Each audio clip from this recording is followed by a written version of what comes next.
Exploratory Mission 354 Alpha. Personal log of Dr. Our expedition to explore SCP-354, that gaping wound in the middle of Canada, has finally been accepted. The R&D boys have come up with what can only be described as a submarine with a drill on it. We know that the pool gets denser as you go down, so we suspect that at some point we won't be sinking so much as digging, hence the huge mining device built onto it. It's not hydrodynamic at all, but we're not really going swimming here. My gut tells me that there's something on the other side of the red pool. It's just like digging down, up to China. All we have to do is dig down, up to it. Personal log of Dr. Had a nice long debate with the O5 over who's allowed to come. I wanted MTF Omega 7 to come with us for protection, or at least SCP-076, but they won't allow it. Despite the massive damage he continues to cause, they still see him as too valuable to risk losing. Not that he isn't, immortal or anything. Maybe they just didn't have the guts to ask him to go exploring. Ackler, that ass, wanted us to take SCP, but I wouldn't allow it. The file says SCP was born just before he came through, so he'd be useless as a guide. He might be of some use as security, but that's mostly cancelled out by the fact that he's data expunged. He'd probably just... Anyway. The final crew complement, aside from myself, consists of 3 agents, 2 D-class personnel, 1 geologist, and some guy from R&D who's going to pilot the ship. I already forgot all the names. Exploratory Team 354 Alpha, ET-354A, Mission Log, Day 1. Rotten sort of day to begin a mission. Rumor has it that last night there was a total containment breach in some other area. Then it turns out that there's no coffee anywhere inside Area 354, for some reason or another. And the whole mission almost ended in disaster when it turns out they almost forgot to load extra fuel on board.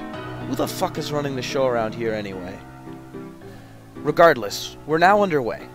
For a while there, I definitely had a feeling of going downwards, but now we're dropping much more slowly. Marty, that's the R&D guy's name, says we're sinking at the rate of 10 meters an hour. Apparently at this depth, the pool's pretty damn dense. Mission Log, Day 2. Nothing of interest happened, but I learned everyone's names. We have Marty, our pilot, Agent Swanson, Agent Turquoise, Agent 86, Dr. J. MacArthur, Chris Simmons, and Leroy Tucker. Whoop-de-frickin-do. Mission Log, Day 3. At about 4:30 a.m., gravity suddenly changed direction. Boy, that's a fun way to wake up. We're now rising rather than sinking, which means we're more than halfway there. Mission Log, Day 4. We've reached the surface. Through the portholes it's mostly dark, which means it's night. We can't go out yet because for all we know the atmosphere could be hydraulic acid. We've got a shitload of sensors outside of the ship analyzing a bunch of stuff. Whether the air is breathable, what kind of airborne bacteria we'll have to deal with, and simple stuff like temperature. We'll know in 8 hours whether or not it's safe for human life out there. Mission Log, Day 5. Turns out, air is totally safe, except it's been night for going on 28 hours now. Wonder what's going on. Mission Log, Day 6. Dawn finally came. The sun is huge and red. Now, I'm a biologist, but I know enough about astronomy to know that we're orbiting a totally different star. Is this a different time, a different place, or a different dimension? Leroy guessed that we're in another plane of existence, and I think he's probably the closest. The pool on this side is way bigger, more like a pond or maybe a small lake. The banks are much more defined than on our side as well. We took an inflatable raft to shore as well. Marty and Simmons stayed behind and headed north. The ground here, or at least around the pool, is almost totally devoid of plant life. The only green we saw was a sort of fuzzy moss growing on the ground that looked more like a kind of mold. The ground is grayish tan dirt that smells like a mixture of sand and flour. MacArthur said it was some mineral or another, but I already forgot what he called it. I have expected to find all our electronics to not work here, but that wasn't the first thing to fail. After about 2 hours of hiking across the flat, boring ground, the compass suddenly changed direction. Now it points to what would have previously been the east. Evidently, this planet's magnetics, is it even a planet, don't work the same way ours do. Not wanting to risk getting lost, we immediately made a 180 and headed back to the ship. I could have sworn that the trip back was less than half as long as the trip out. Tomorrow we'll work out a way of navigation that doesn't rely on the compass being sane. Mission log, day 7. Lousy night's sleep. The sun never went down. By my calculations, the day-night cycle here seems to last about 43.5 hours, as opposed to the 24 hours back home. This is going to take some getting used to. We agreed on a system of navigation. Firstly, we're going to travel out in a straight line, to make sure that we can get back to the ship by simply turning around and heading back in the other direction. Unless we encounter some sort of jungle that we're unable to navigate through, we should be fine. Secondly, Marty's rigged a radio beacon thing. I don't really remember his explanation, but if we're going anywhere within 800 miles, his little gizmo will be able to tell us exactly which direction to go to get back and how far. Mission log, day 9. We set out a few hours before the sun was scheduled to rise. But when we got to the shore, we found that the green moss stuff was everywhere. It had grown in mass significantly. My guess is that the stuff shrivels up in the sun during the day and expands at night to suck in the nutrients or something. We decided that we didn't want to walk through it, so we went back and waited for sunrise. Sun came up and we set out again. The moss stuff was back to its smaller state. It had just occurred to me that there'd been no wind at all in this place. The result is dead silence. I'm not ashamed to admit that the overall emptiness of this place is pretty scary. We found an area with none of the moss stuff for a few hundred feet around and decided to camp for the night. The sun is still up, but it's time for us humans to sleep, so I'm calling it night. Mission log, day 10. Sometime in the night, which was really daytime, fuck, this is gonna get confusing, we were all awoken by some kind of roar. You remember the T-Rex sound like in the old movies Jurassic Park? It sounded a lot like that, big and reptilian. It was so loud that I was certain whatever was making it couldn't have been more than 20 feet away.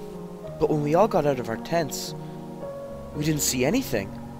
The whole area is so flat we'd see any sort of animal within a half mile or so, but there was nothing. Fucking scary. We packed up camp and continued on. After a while we stopped seeing the moss stuff. Maybe it only grows around the red pool. And the ground became rockier. In the distance, the land seems to grow more hilly. I think I see trees. Mission log, day 10. The bare ground here is ended. Now we're walking across a vast field of beautiful green grass. It almost looks like a well-mowed lawn. The grass seemed ordinary enough, until Turquoise tripped over a rock and arose to find his hand covered in several bloody pinpricks. Apparently the tip of the blade of grass is incredibly sharp and easily punctures the skin. It's no threat to our Foundation issue boots, but we must all be careful not to fall on it. We came to a tiny stream, really no more than a trickle. Swanson suggested that we could refill our canteens, but Leroy and McCarthy wanted to check the water for something or other first. McCarthy took out some equipment, and after a few minutes announced that the water was not water, but liquid carbon dioxide. CO2 is usually a gas at this temperature, but it's never a liquid. The laws of physics don't seem to be working right. Mission log, day 14. Haven't had time to record anything for a few days. We made it to an area sparsely populated by trees. The grass there was withered and brown, and not sharp enough to pierce the skin anymore.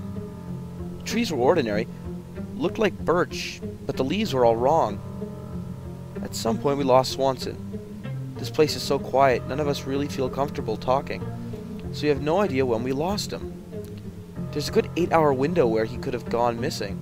We called to him, but none of us wanted to split up to look for him. During the night, a tree fell on 86's tent. He wasn't hurt, none of our gear was damaged, although the tent got mangled beyond repair. 86 swears that the tree hadn't been that close when he had pitched the thing, and none of us can tell what caused it to fall. The trunk just snapped. We all agreed not to pitch our tents near the trees from now on. The next day, which was really nighttime, we heard the same roar from a few days ago. It sounded exactly the same as before. And again, we have no idea what's made the sound.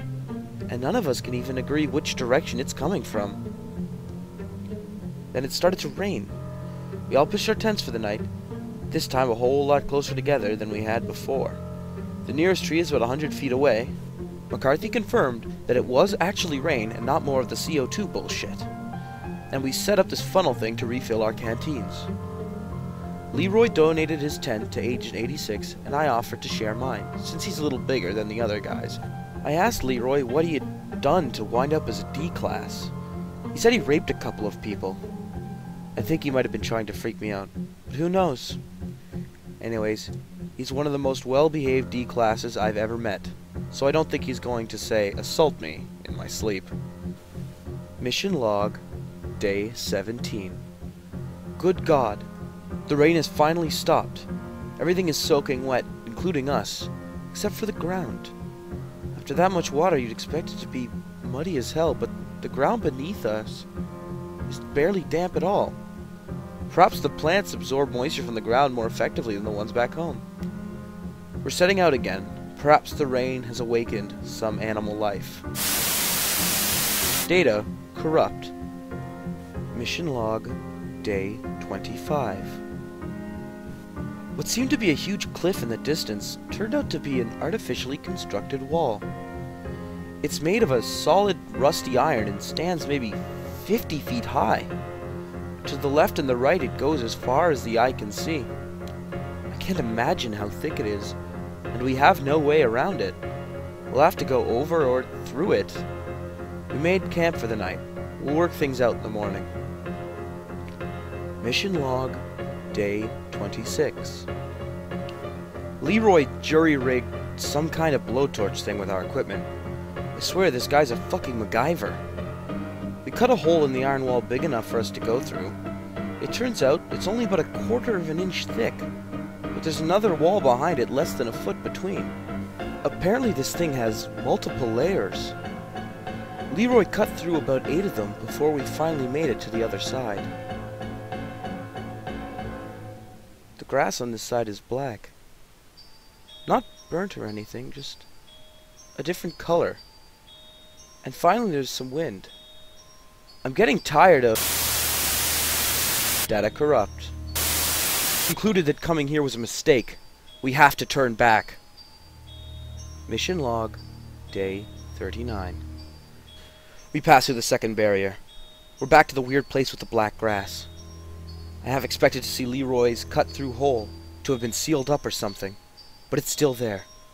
Thank God, whoever runs the show in this world. I don't think MacArthur is going to make it through the night. He's lost a lot of blood. Mission log, day 40. We awoke to find that MacArthur had crossed. We didn't want to do it, but we had no choice but to terminate him. 86 said that something back home might have been able to help him, and he may have been right, but we couldn't afford to have him slow us down. We only have a few more days until...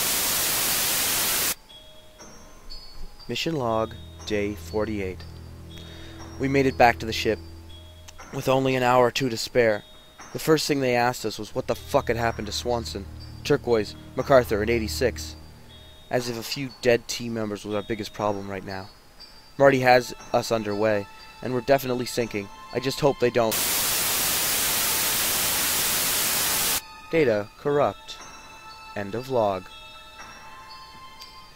This document was discovered in the Central Foundation database. No such mission to explore SCP-354 has yet been suggested or approved. No records of any personnel mentioned in this log exist. The log's origin is unknown.